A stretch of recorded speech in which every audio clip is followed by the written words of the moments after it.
મૃતક છે જે અમિત દામજીભાઈ ખોટ એ મારા સગા મોટા બાપાના દીકરા થાય છે અને એમનો નાનો ભાઈ થયો એના કાકાનો દીકરો થાવ છું. અમારો માંગ એક જ છે કે જે એમને સુસાઇડ નોટમાં જેને લખેલું છે એ બધા ઉપર કાર્યવાહી થાય, એ લોકોની ધરપકડ થાય. મીડિયા સમક્ષ આપણે બધું રજૂ કરેલું છે, બધા લોકોને જગજાત છે, ગુજરાતની જનતા જાણે છે કોના કોના નામ છે ને કાલનું સવારથી જ બધા મીડિયામાં પ્રસરી રહ્યું છે આ બધું, એટલે બધું જાણે જ છે લોકો.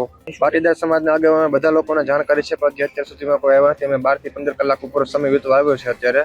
કાલ બપોરે અમે 12 થી 1 વાગ્યા આસપાસ અમે ડેડ બોડી લઈને અમિતભાઈની પહોંચેલા હતા. આજે અમને 12 થી 1 વાગ્યાના 2 થી 3 કલાકની વાર છે.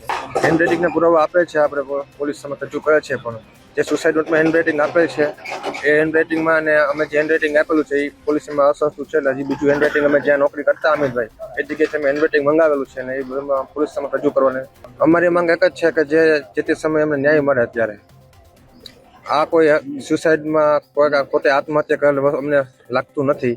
આ જે તે સમયે બનાવ બની ગયો છે અને આખું અલગ રાજકારણ હોય એવું અમને દેખાઈ રહ્યું છે અમારા પરિવારને. આરોપી સુસાઇડ નોટમાં ચોખ્ખું લખેલું છે. અમિતે જે આરોપી છે બધાના નામ જોગ લખીને ગયો છે છોકરો અમારો. અમે અમારો સંતાન ગુમાવ્યો છે, બરોબર છે. 12 થી 15 કલાક જે બેઠા છીએ અમે, અને જ્યાં સુધી આ લોકો એ લોકોને એરેસ્ટ નહીં કરે ત્યાં સુધી અમે બોડી સ્વીકારવાના નથી.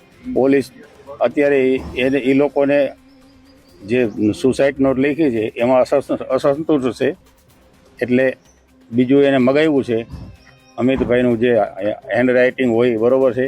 અમે એક એમને આપ્યું પણ, અને બીજું એમની જે જ્યાં નોકરી કરતો ત્યાંથી પણ મંગાવેલું છે. પોલીસ જે માગશે એ